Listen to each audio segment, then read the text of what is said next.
What's up, YouTube? It's your boy Chaotic BPR, and I haven't done a home arcade room tour for a very long time. I was watching P-Dub's stream tonight, and he showed off a clip of my room from his Discord that I sent him a couple weeks, maybe a month ago. And looking at that picture, I realized how much has changed. And I will show you everything in my room that has drastically changed here recently, so give me a minute here. Starting with the T2, nothing's really changed with it other than its position. I do have the retro shooters gun system that I plan on doing an update to on it. Just waiting to do that. Right next to it is my MVSX. Now, what was here last year was the Ridge Racer. The Ridge Racer is now gone. I had to sell it to make room for the 4KP that's coming eventually in April or so, late April, when my Attack from Mars 4KP gets here. Right next to it is the Retromania iArcade. I do have the Mystery and Stellar encoder board attached to it. Come to find out, I don't really enjoy making a multicade out of it, so I'm really just putting all the stock games back onto it and leaving it the way it is. Come to find out, I don't really like multicades that much. Next to it is the Arcade 1-Up Killer Instinct. I did add the light up coin buttons from Retro 530. Great cabinet. I still love this cabinet. Still waiting on my Joust marquee to come in. Don't know when that's going to happen. It's been about 5 weeks now. I'm hoping next week it'll probably ship. But next is the Atari Star Wars. I did add the Etsy store mods, so those are on there. Other than that, it's pretty stock, man. Same cabinet as always. I do have the OG Class 81. A lot of people are asking me, what is this right here? This is pink UV reflective tape that I've added to Star Wars as well, but definitely you can see it really good on the iArcade. This just helps the black lights make it pop a little bit more, especially in the background of videos and my live streams. Now, also what is missing here from last year? The Shinku Hadouken. It's gone as well. I sold it again to make that down payment for the Attack from Mars 4KP. The newest cabinet here, and honestly, the most beautiful cabinet in my opinion in my collection, is that Joust. I did do the screen mod, so there is no washout whatsoever. And man, this cabinet's beautiful, dude. I put that yellow reflective tape on it to really make it pop under black light, which I'll show you where I put my black lights here in a second. But yeah, that's dope. I did make some mods to my Attack from Mars Arcade 1-Up Pinball. I added the Retro 530 Williams speaker grill covers. I found an Etsy store that has holographic lockdown bar graphic. I put that in there. That's awesome looking. It's a little bit more authentic looking. I also crawled underneath the cabinet and added Goby lights that are reflective to music and sounds. Like I can tap the floor, or I can talk really loud and it will pop off. Now, the main reason I did this is because when the solenoids pop off on this, or the music goes off really loud, it will reflect to that instead of less my voice. This little guy here is a little astronaut I found on Amazon and TikTok and all that. It does these astro projections, like you can see there, that change color over time. It just adds cool looks to the room. I'm also experimenting with fluorescent carpet. I found these skulls on Amazon, pretty cheap, man. This is like a 6 by 4, 6 foot by 4 foot carpet, and it's really thin, it's like a bath mat, man.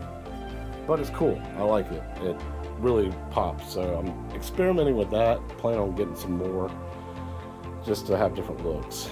I do have my NFL Blitz cabinet here, with the light up coin doors as well. Still got the same washed out marquee, little arcade sign light, and then my Godzilla that walks and talks and shoots flame. You should see that short on my TikTok, or short on my YouTube short. We'll do that cabinet last. I also added some Govee music lights. I got some music playing in the background, but I have it turned down for the sake of this video. So really, I turned it to sensitivity so it reacts to my voice. So yeah, really loud. So, it's cool, man. It looks really good when it's all going off while watching a movie or something like that. My Simpsons, also with the Retro 530 coin doors. I have this soft modded. I also made a video on this. It's got Sunset Riders playing right now, but everything works like it's supposed to. Here is my power supply, or my wall outlet that is running all of these mountable, adjustable black lights. So I can adjust them a little bit if I'd like to, face them towards that way or face them down towards the other side of the room. But I got a 3-pack of those, and they are not expensive, man. I got 3 of these, and they run, I think, like $40. Great deal to me. Like I said, 3 of them covers the entire room, and everything just pops. To me, it looks really good. The last cabinet I have currently used to be an NBA Jam, and I'm a huge NHL 2-on-2 Open Ice fan. Open Ice Challenge. So I went to Escape Pod online, and I've already emailed them and told them and showed them actually this. When they cut my marquee, they cut it unevenly, number 1. Number 2, it's not wide enough. I should be the one that's cutting it to fit, right?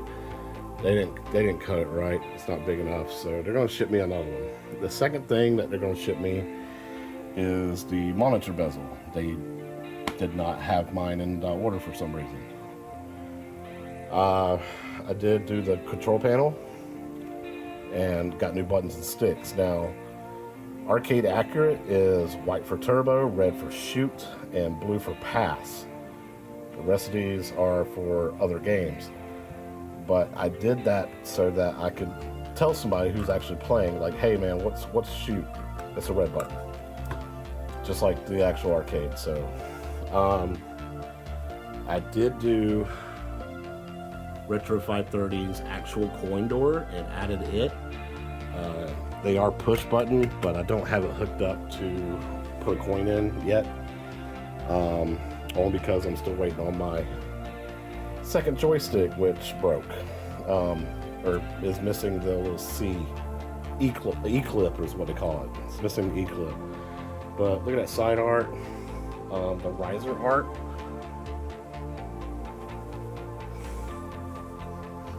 Looks fantastic. I did a live stream of doing it live, like skinning this whole thing, and it was a blast. It was a lot of fun. Nerve-wracking, but you know what? It turned out beautifully, man. I couldn't be happier with how well it looks, especially considering it was an NBA Jam, and now I made it into the actual Midway sports cabinet that I wanted. So, yeah, it's not much, man. I don't have 30 arcade 1-ups or 30 of these home arcade machines like some people. You know, this is my bedroom, so I can't do stuff like that. I fit in as much as I can, and I do what I can to make this work the best way I can. So, otherwise, you know, it's a beautiful thing when you get 5, 6, 7 people from your family in here, and they're enjoying all the machines and playing them all and having a good time. Had a great time yesterday playing on the Blitz tournament that I hosted on my channel with Joe Retro, Arcades Anonymous. Congratulations to Bad Guy Mike Worley for winning that championship, that title. It was a lot of fun, man, and I hope we do more tournaments in the future. But that's it. I mean, it's not much, but it's my home arcade, man. And if you're ever looking for ideas on stuff to do, like you want to add black lights, but you don't want to do strips, you want to actually do like mountable boxes and stuff and run wires and stuff like that, it's doable. And I even got my lamps to be, you know, I can do those with voice. Also, some people were asking me about what is that in the on and off switch. It is a dowel, wood dowel that I cut to keep it into the on position. A lot of people said don't do that. You're going to damage the PCB every time you turn it off. I've been doing it for over a year, and I haven't had a single issue with one of my cabinets doing it. The only one I can't do that to is Blitz, because you can keep that in on position, it's not going to do anything. It has to push back for it to actually turn on. So I guess they made a fail-safe with the Blitz cabinet so that if you did stick something in there, it wasn't going to turn that cabinet on.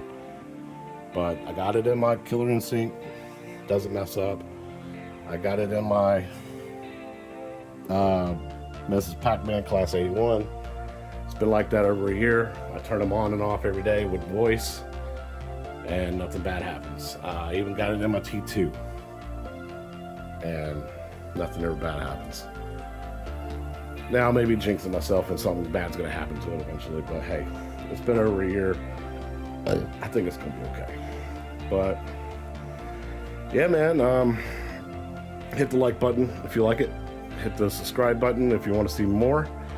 I am going to do a video on showcasing my custom build here when I get it finished. And then I also got to do a review on this Joust cabinet, because there's only 3 or 4 or 5 reviews out there. And what's one more, man? I need to create some FOMO for this thing, because on Wayfair, it's the cheapest you can find it. It's around $350, $370. It's about how much I paid for it. And it's got Mortal Kombat and all that on there. So to me, I wanted it for Joust. I got it for Joust, but I got Clax, Mortal Kombat 1, 2, 3, Ultimate, Paperboy, Rampage, Root Beer Tapper, Tubin, Wizard of War, Bubbles, Defender, Gauntlet. The same old PCB as the other one, as the Mortal Kombat Legacy and the Deluxe. But I just love the way this cabinet in particular looks. So I'm glad to have it. But yeah, that's my room. This is my setup. It's not much, but to me, when you're laying in bed just looking at the arcades and looking at the light show on the ceiling and everything and the ambiance and all the flashing lights, to me it's a beautiful, beautiful sight to me. So guys, like, comment, share, and subscribe to the channel for more. This is K out of BPR. Thanks for watching.